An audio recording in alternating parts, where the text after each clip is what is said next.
97.4 Foot avec le garage Arayapin, le spécialiste de la carrosserie. Ravat, rêver, réaliser.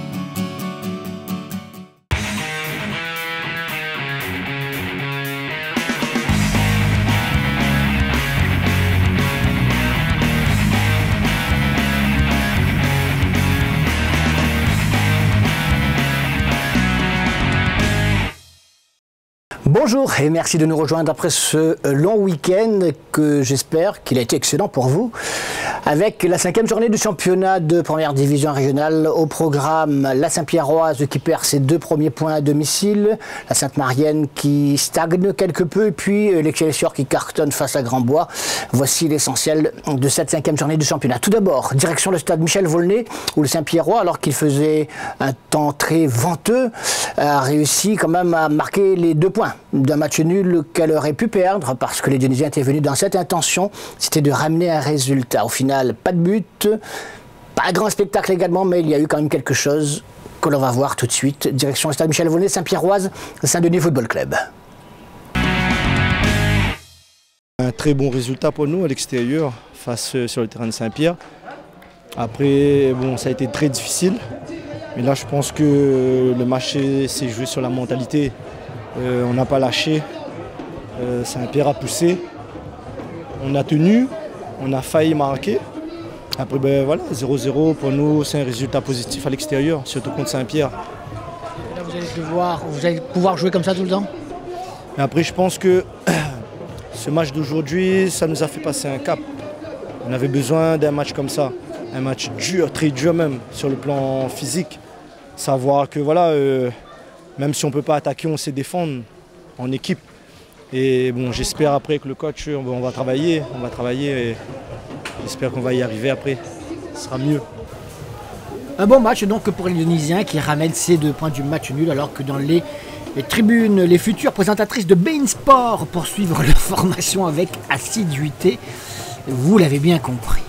Sur la pelouse, les Saint-Pierrois ont un peu de mal pour ajuster la mire et bénéficient là d'une petite erreur de la défense dionysienne qui aurait pu tromper leur propre gardien, en l'occurrence Pounoussami, mais il était resté vigilant. Par contre, en deuxième mi-temps, regardez, le Saint-Denis Football Club a 2 occasions très nettes de repartir avec le hold-up. Regardez, c'est Romain Chalbon qui frappe puissamment. Il faut une belle intervention de Mathieu Pelops pour claquer en corner. Et puis, un peu plus tard, on retrouve les Dionysiens à l'attaque avec ce ballon de contre avec Anila qui déborde sur le côté droit. Il va alerter Romain Chalbon dont le face-à-face, encore une fois, avec le gardien Saint-Pierrois va tourner à l'avantage de Mathieu Pelops. Donc, heureusement, Saint-Pierre aura 1 ou 2 occasions, c'est vrai, un peu plus tard. On va le voir sur l'interview d'un président d'Affreville toujours aussi lucide. Surtout ce que je retiens, c'est que c'est un faux pas. Depuis 2 ans pratiquement qu'on a fait toujours le plein ici. Il fallait que ça arrive un jour. C'est tombé sur une équipe de Saint-Denis qui est venue avec une seule ambition, défendre. On a l'habitude, c'est vrai, mais aujourd'hui on n'a pas eu le petit truc nécessaire pour essayer d'ouvrir le score et préserver le résultat. Un seul tir cadré, c'est pas beaucoup en 90 minutes. Et eux, je ne sais pas combien ils ont eu, mais nous, c'est vrai qu'on a essayé. Nous, notre philosophie, c'est de jouer. Quand on joue. Par le vent. Non, moi, j'aime pas me trouver des excuses. On a essayé de jouer. C'est pas facile au football, vous savez. C'est offensivement que c'est difficile de jouer. Et quand il y a une équipe en face qui défend, je dis toujours, c'est plus facile de défendre qu'attaquer et trouver l'ouverture. Donc bon, moi j'en veux pas aux joueurs. Ils ont bossé quand même dur sur ce match, mais il nous a manqué la réussite et la lucidité qu'on devait avoir pour essayer de marquer, c'est tout. On ne met rien en cause, évidemment. Ah ben j'espère, parce que non, moi j'ai confiance en mes joueurs. Je sais que ça allait être un championnat difficile cette année puisque les équipes se sont renforcées et Saint-Denis eux-mêmes, ils avaient annoncé qu'ils avaient plus d'ambition que l'année dernière malgré leur défaite chez eux. Maintenant, nous, on sait qu'est-ce qu'on doit faire pour arriver. Et je sais que ça va être très difficile, mais on va essayer d'y arriver. Je sais que ce n'est pas le genre d'excuse que vous aimez, mais vous auriez pu présenter une autre équipe s'il n'y avait pas autant de blessés? Non, on n'a pas autant de blessés que ça, mais bon, les blessés, ben, ça fait partie du jeu. Et les joueurs qui ont été là, ben, ils ont fait ce qu'il fallait pour au moins ne pas perdre. Maintenant, après, c'est le football, on ne peut pas gagner tous les matchs et encore moins, comme je vous dis, depuis 2 ans qu'on n'a jamais perdu, jamais fait match nul à domicile. Moi, je suis quand même fier de ça. Comme on avait dit, on avait perdu quelques points importants chez nous, donc on se devait de les récupérer sur un terrain où personne ne nous attendait. Aujourd'hui, on prend 2 points ici à Saint-Péroise. Je ne connais pas beaucoup qui arrivent à prendre 2 points. On est tombé contre une superbe équipe. Après, donc voilà, je félicite mes joueurs sur la réaction qu'ils ont eue au niveau de l'état d'esprit. Et après aussi sur le plan tactique aussi, où on a montré que voilà, on avait certaines valeurs, où on pouvait répondre à n'importe quelle équipe aujourd'hui. Donc aujourd'hui, voilà, on va se baser sur ces valeurs, ce match référence, pour justement retrouver le vrai Saint-Denis FC et vite le remettre à sa place au niveau du classement. Vous attendiez un tel adversaire pour vous situer? Oui et non, parce que quand on analyse bien le dernier match de Saint-Soudan, il y a 6 joueurs qui n'étaient pas aujourd'hui sur la feuille de match. Donc à partir du moment où il nous manque des joueurs très importants à des postes clés, c'est normal qu'on est un peu en difficulté, mais c'est vrai qu'aujourd'hui, voilà, la réaction elle est positive. On va se baser sur ça et ce qui s'est passé avant, on va s'en servir pour la suite du championnat.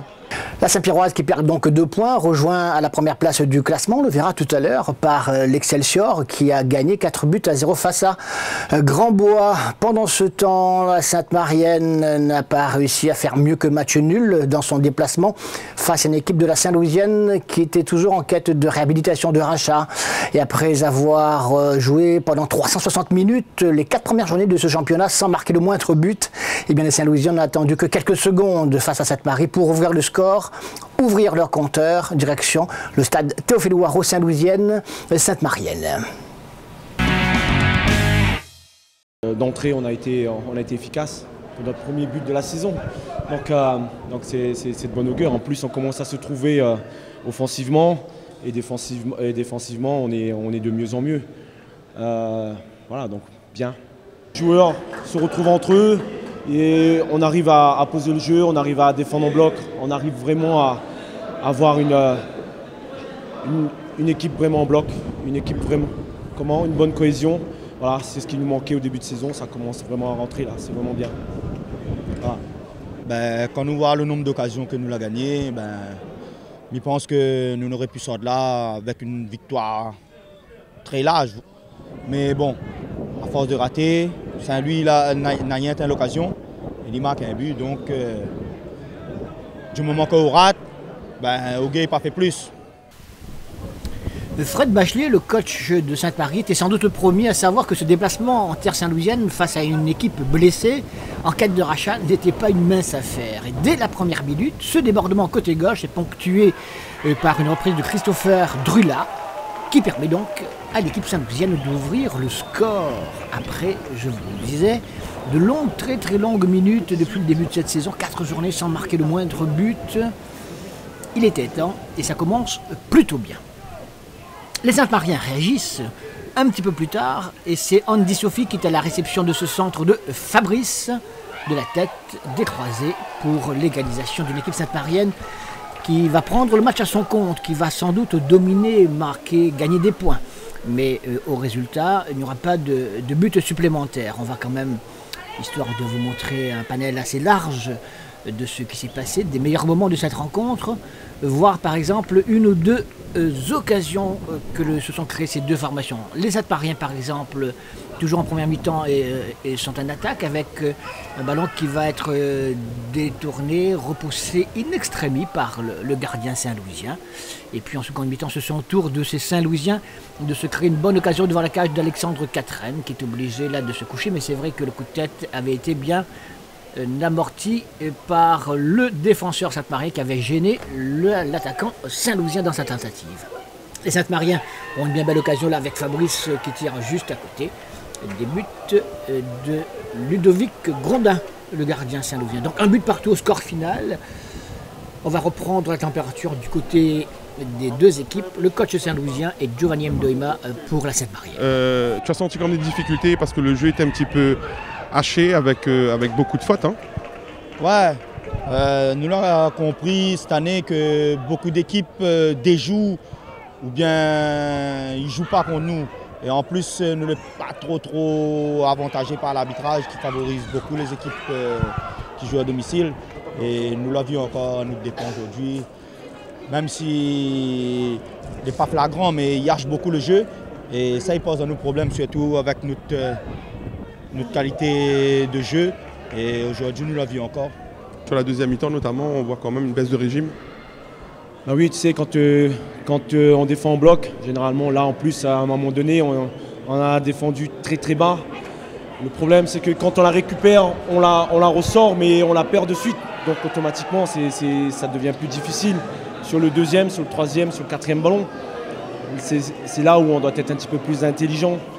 Dans le premier contrôle, dans la première transmission de balle. Le problème, c'est que voilà, il faut qu'on travaille encore. On va encore bosser. Je pense que d'ici là, on va être de mieux en mieux, mais vraiment de mieux en mieux.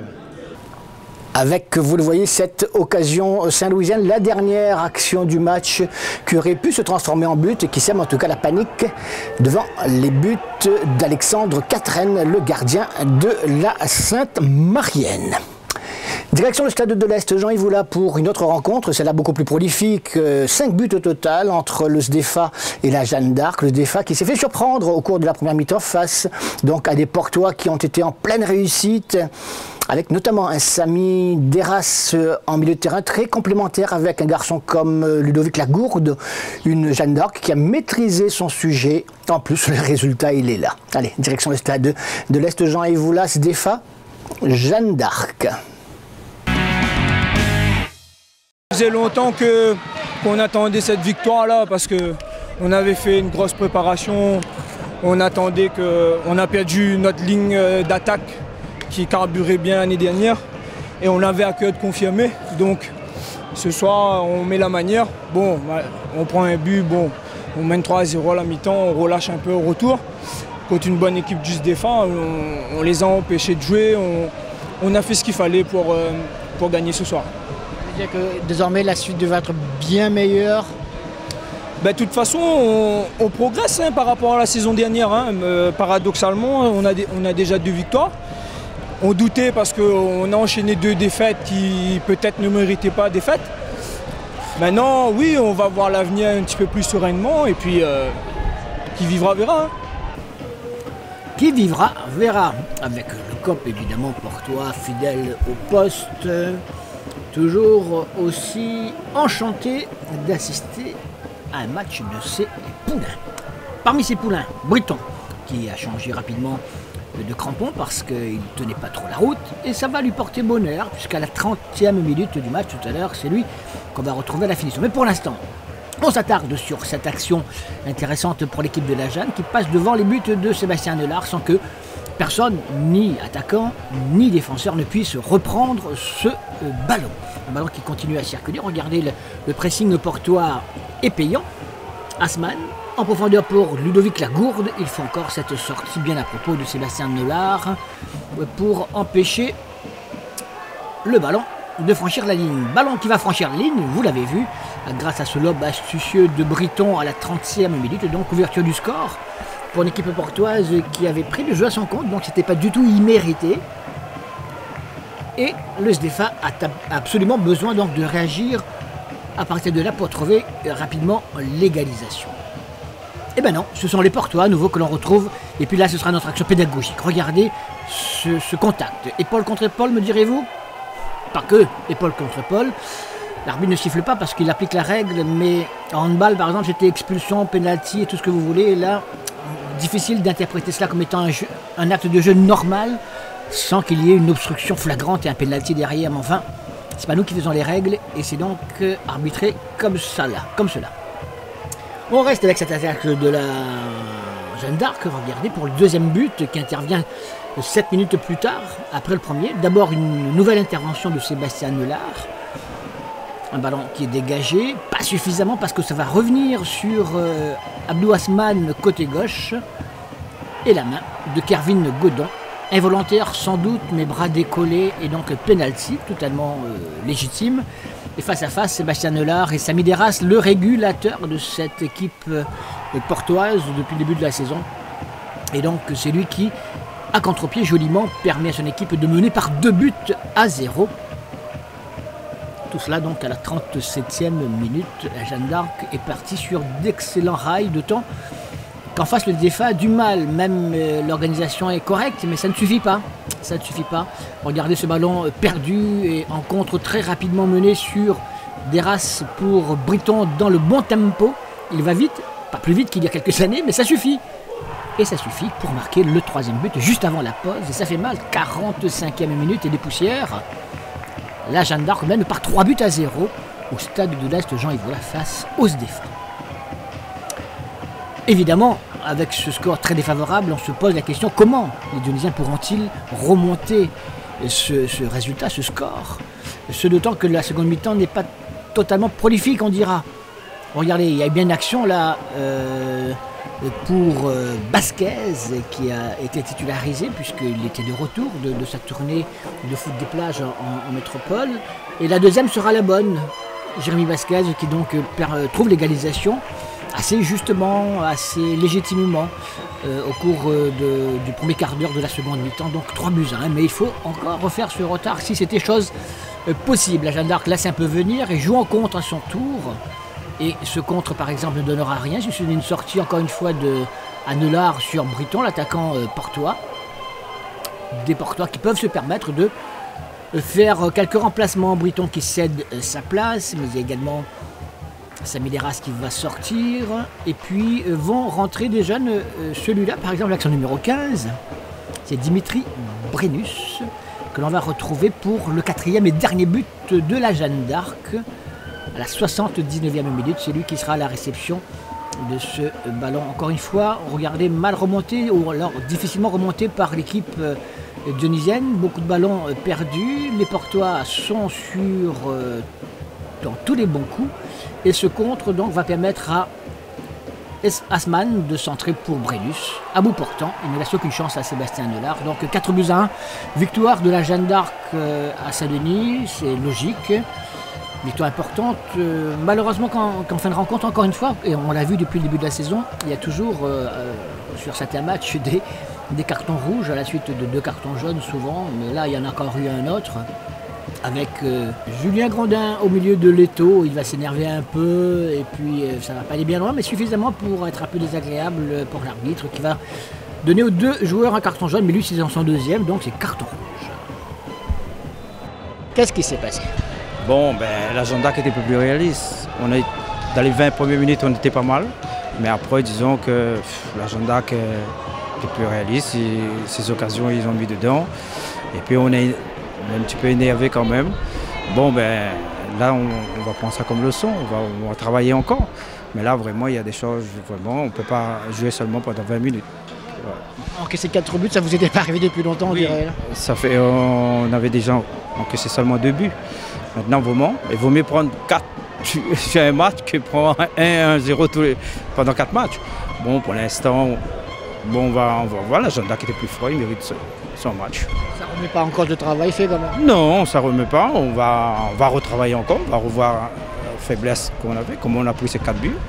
Mais maintenant, on va retravailler, on va continuer à travailler. Il y a encore d'autres matchs. S'il faut penser le match devant Marseille dimanche prochain, samedi prochain. Merci. On connaît la faculté aux Petits-Îlois de réussir un bon résultat. On l'a vu en début de saison. Eh bien, ils ont failli refaire le coup au stade Paul Julius Bénard à Saint-Paul, samedi soir, en ouvrant le score. Et puis, c'est vrai qu'en face, il y avait des Saint-Paulois qui avaient besoin de se montrer qu'ils étaient capables d'être, grâce à leur solidarité, à leur abnégation, de revenir au score. Eh bien, ils ont fait mieux encore puisqu'ils remportent en fin de rencontre donc ce match à rebondissement. Stade Paul Julius Bénard, Saint-Pauloise, Petite-Île. Je suis déçu pour les deux parce que s'il y avait une bonne prestation d'ensemble et de manière continue sur l'ensemble du match, il n'y aurait pas ce résultat-là. Effectivement, la prestation des joueurs à un moment a donné le résultat qu'on connaît, c'est-à-dire on menait 1-0. Et puis on a eu des occasions en première mi-temps et en deuxième mi-temps, des occasions nettes de pouvoir faire la différence. On n'a pas fait et souvent ce qui arrive sur... on va dire 2 erreurs de concentration sur un côté droit qu'il a fallu reconstruire pour ce match-là. Et on prend des buts comme quoi la concentration elle y est aussi pour beaucoup dans la production d'une équipe. Mais il y en a eu deux, il y a eu deux face-à-face donc de Bill Tidjani. Et en deuxième mi-temps, on a eu encore un face-à-face de Bill Tidjani, un de Saïd, un de Faro. Ça en fait beaucoup de face-à-face. Et on n'a pas toujours choisi la bonne solution. Ce qui fait qu'après, on a continué à les mettre en confiance. Et puis voilà, on a le résultat qu'on mérite, je pense, aujourd'hui.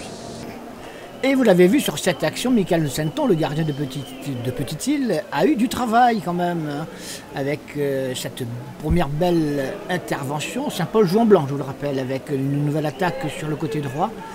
Un ballon qui va être inversé pour cette frappe. Et encore une fois, donc, Michael Santon est à la parade, comme quoi les Saint-Paulois, en ce début de rencontre, étaient quand même peut-être les plus dangereux, on dira. Par contre, ce sont les Petits-Îlois qui ont joué en contre avec Bill Tidjani, premier duel face au gardien Saint-Paulois, qui remporte la mise joliment. Il y en aura d'autres, donc il rate le coup là. Ce n'est que partie remise, puisque c'est là, on le retrouve à la pointe de l'attaque petite-îloise, une faute à la limite de la surface de réparation. Le monsieur Frédéric Ferrer, donc fort justement, accorde le coup franc face à la cage. Il y aura beaucoup de monde, mais il y a aussi un pied gauche, il s'appelle Eric Faro. Vous vous rappelez, il a rejoigné les rangs de la Petite-Île cette saison pour une nouvelle pige et frappe puissamment au sol. Et le Roi se fait surprendre, un ballon qui lui passe entre les jambes. Et ça fait donc 1-0 pour la Petite-Île qui avait, malgré les essais Saint-Paulois qu'on avait vus tout à l'heure, qui maîtrise la situation plus ou moins. 1-0, ça ne fait pas d'affaire les Saint-Paulois, qui vont devoir réagir. Regardez, avec ce gros cafouillage, et on sauve comme on peut Ngongé, donc obligé de dégager en corner. Mais la Saint-Pauloise s'expose au contre-Petit-Îlois. Regardez ce ballon de break, 2-0, pourquoi pas. Bill Tidjani face à le Roi, et le Roi remporte encore une fois. Et ce face-à-face, Saint-Paul a eu chaud quand même. Bon, on a pris encore mis du temps pour rentrer dans le match, c'est notre habitude. Mais bon, moi je savais que mon équipe était bien en place.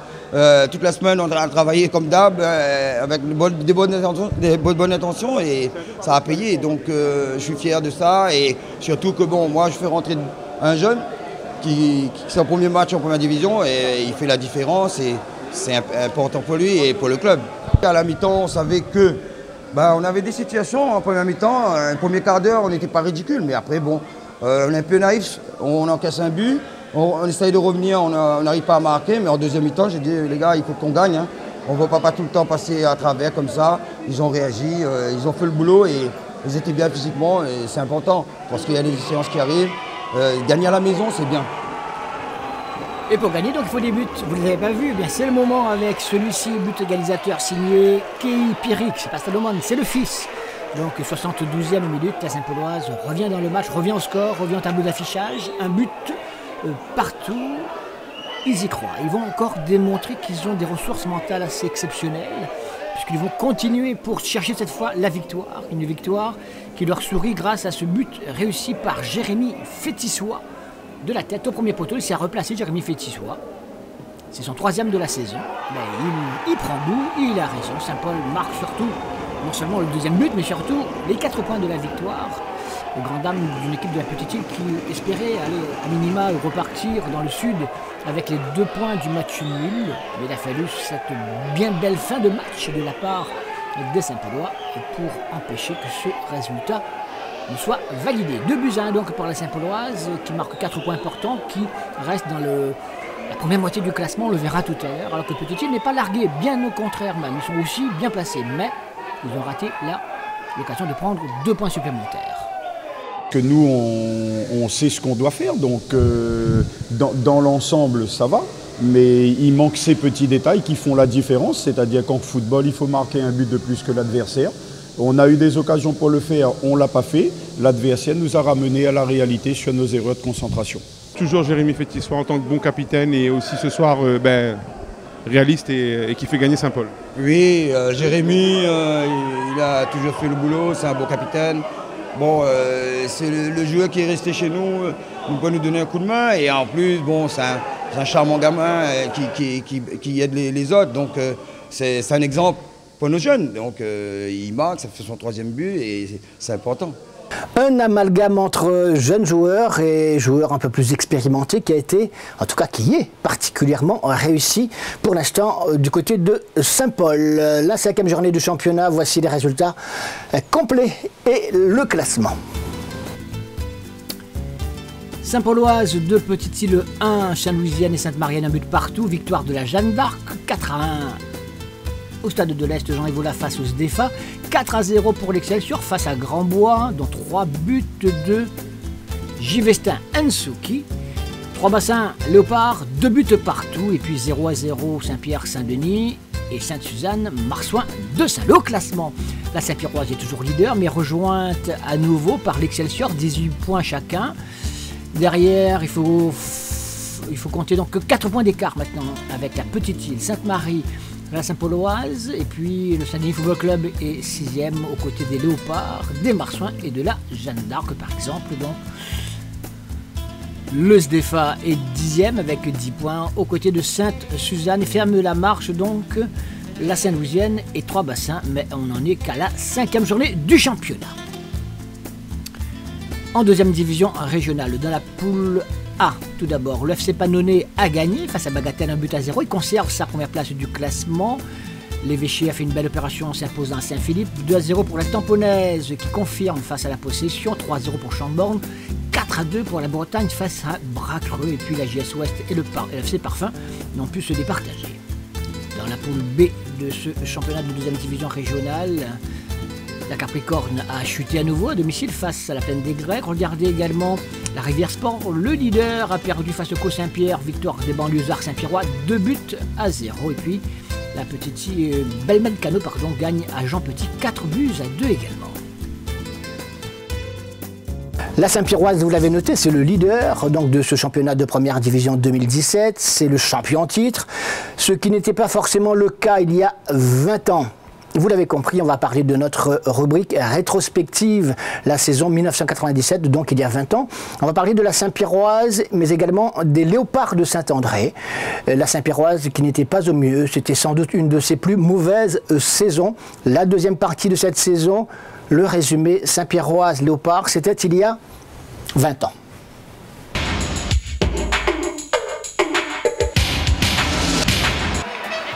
Il faut remonter à loin, très loin, pour retrouver trace d'une situation aussi catastrophique pour la Saint-Pierroise au classement.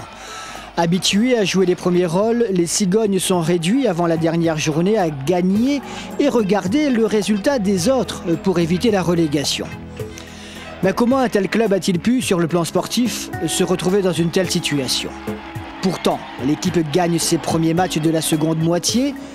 À Sainte-Marie, c'est une formation saint-pierroise à nouveau sûre d'elle qui déroule pour l'emporter par 4-2. La semaine suivante, c'est au stade de l'Est que la Saint-Pierroise vient s'imposer par 2-0. Les buts sont l'œuvre de Patrice Poncharville et de Bernard Lacollet. Mais le groupe donne des signes de faiblesse et l'assurance n'est plus la même. Plusieurs matchs nuls viennent perturber le parcours. La Saint-Pierroise dégringole au classement et n'arrive plus à marquer. De nuls vierges devant la Tamponnaise et l'USB avant de se faire coiffer à domicile par le Chaudron à l'occasion de la 22e journée. Fares Bouzdira avait rejoint le groupe qui réduit le score par Samba dans les dernières minutes après avoir été mené par 2-0. Un nul à l'Excelsior et une défaite devant la Saint-Louisienne. En même temps, sacré champion de la Réunion 97, le symbole est très fort. La Saint-Pierroise doit alors se battre pour son maintien. La défaite chez les Léopards vient mettre la demeure en péril. Et lors de la dernière journée, c'est face à la Possession que les Cigognes jouent leur destin. Il leur suffit de gagner pour rester en première division. Ils le font 2-0 et obtiennent une flatteuse 6e place. Mais la saison de la Saint-Pierroise restera très perturbée. L'équipe n'a jamais su trouver le bon rythme, secouée par des affaires extrasportives et perturbée par des changements insignifiants d'entraîneurs. De Tirel, en passant par Kandassami, Siva, Grosbois pour arriver à Bouzdira, le grand club sudiste a cherché sans le trouver son équilibre. Une année 97 à vite oublié.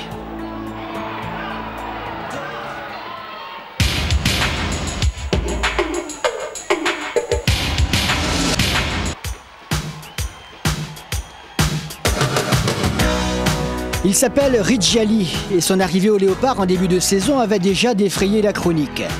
Ayant signé une double licence quand Buston et les Léopards se disputent en ses faveurs, il était suspendu pour 3 mois. Et si son retour à la compétition a été dans l'ensemble satisfaisant, on ne peut pas dire qu'il a été impressionnant. Mais à la 25e journée, lors de ce match décisif contre la Saint-Pierroise, il se montre à la hauteur des espoirs portés en lui par les dirigeants saint-andréens. C'est lui qui inscrit ici le but de la victoire, synonyme de maintien assuré en première division. Mais quand on parle des Léopards en cette deuxième moitié du championnat, on ne doit pas oublier les victoires décisives comme celle-ci devant les Marsouins de Saint-Leu. C'est lors de la 14e journée et c'est par 3-2 que les hommes de Bozoko enlèvent ce succès. 3 buts signés de Jérémy Cormeret, Gourdet et Eddy Tangeon.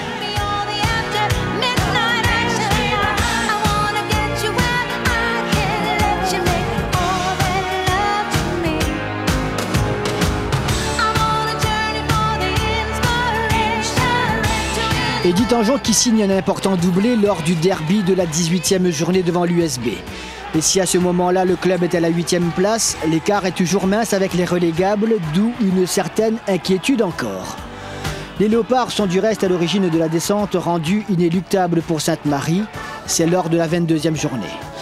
En arrachant le match nul grâce à Patrick Ouaro dans les dernières minutes, les Léopards expédient Sainte-Marie en 2e division et se redonnent un espoir incontestable malgré la position de relégué dans laquelle ils se trouvent toujours, la 11e place. L'avenir montre ensuite que ce point arraché est important et plus fort mentalement, ils alignent une importante victoire 4-2 devant la Sainte-Rosienne et puis une autre chez le frère ennemi cambustonné 2-1. Avant de conclure devant la Saint-Pierroise, obtenant le droit d'une saison supplémentaire parmi l'élite. Cerise sur le gâteau, les Léopards terminent à une brillante 5e place.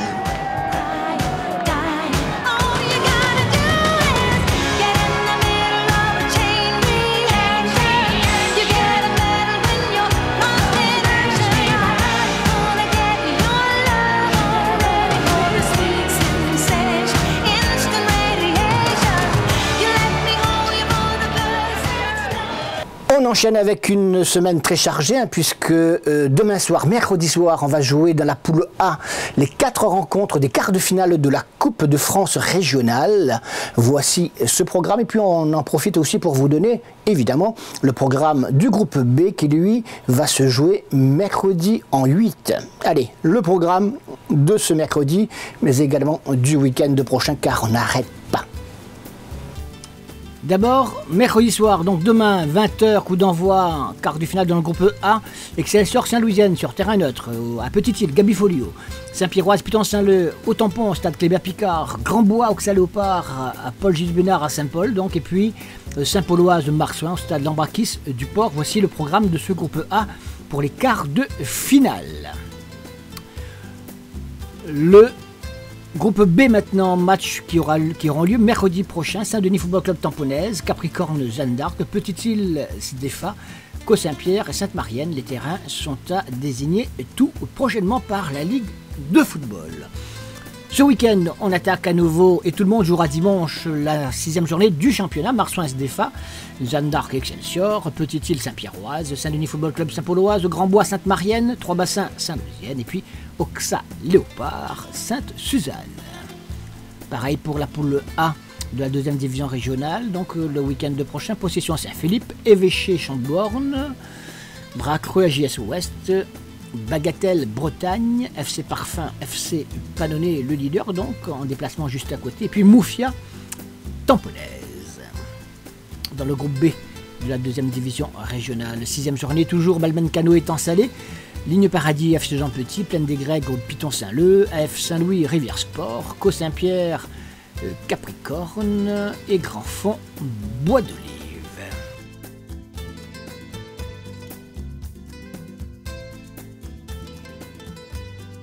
Voilà pour ce qui vous attend au cours de ces prochaines journées. Nous, on vous retrouve avec beaucoup de plaisir, si vous le souhaitez, lundi soir, 19h30 pour l'essentiel, et puis mardi soir, 19h45 pour le magazine beaucoup plus complet. On va vous parler de ces quarts de finale de la Coupe de France, mais également de la 6e journée du championnat. Et puis, si vous n'êtes pas là, pas de problème, allez sur Facebook 974 Foot Radio Libelle et vous aurez à nouveau donc la possibilité de voir toutes ces émissions tant que vous voulez et gratuitement.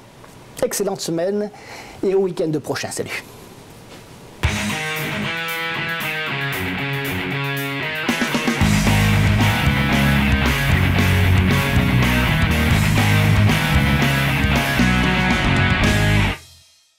« 97.4 Foot avec le garage Arayapin, le spécialiste de la carrosserie.